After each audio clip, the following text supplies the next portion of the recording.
دا یو سوال دی پرایویټ سکولونو او کالجونو والا د چوټیانو فیس اخلي نو دا ښه دي او که ښه نه دي هر کال نوې داخله اخلي نو دا خو داسې خبره ده چې دا څومره سکولونه چې پرایویټ کم جوړ دي نو دا خو تجارتي ادارې دي په حقیقت کې مثال د منډۍ دی تا ته تعلیم درکوي ښه ده محنت کوي خواري کوي خو هغه خو خیراتي خدای په نامه نه تعلیم تاله نه درکوي ډېرې پیسې هم دغه مقصد دپاره هغوی دا کړي چې هر کال به تا نه ایډمیشن فیس اخلي داخلې فیس به درنه اخلي دا خیر په ګورنمنټ سکولونو کې هم دی چې هر کال خو خو لږ غوندې مقدار کې دی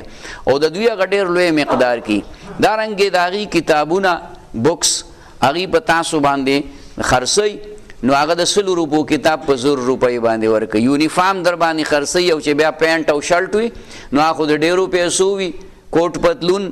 هغه د ډېرو پیسو وي نو دغه د هغوی یو خپل ظلم دی ښه خبره نه شریعت په رڼا کې چې کوم دی نو دا ډېر فیس اخیستل هم نامناسب دي او لکه د دې داسې مثال دی په بازار کې ټماټر په 50 روپۍ دی یو سړی په 100 روپۍ خرڅوي نو ظلم کوي نو داسې هر یو څیز د بازار سودا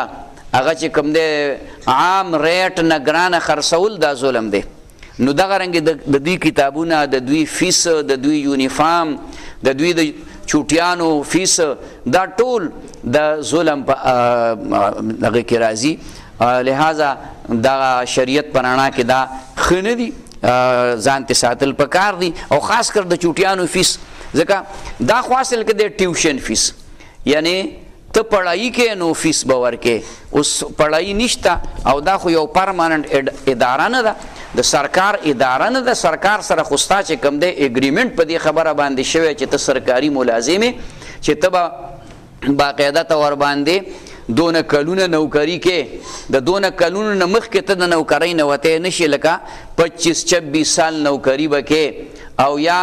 60 سال عمر ته به نوکري رسې بیا به د هغې نه پس نشي کولی نو هغه اګریمنټ د ابتدا نه په دې خبره باندې شوی دی او دلته که اګریمنټ ته مخکې نه شوی په دې پرایویټ سکولونو کې چې یاره په دې کې دی یو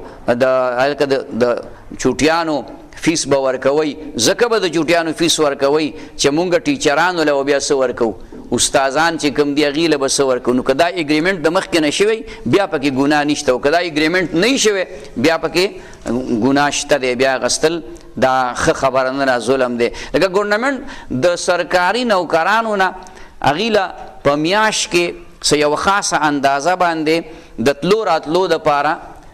پیسې ورکوي کنوینس الاونس د تلو راتلو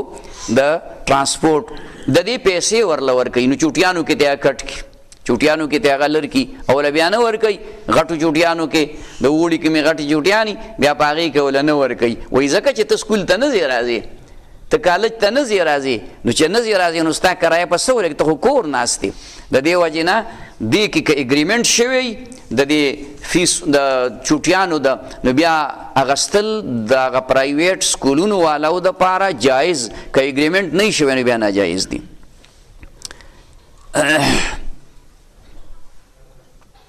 خدای عمر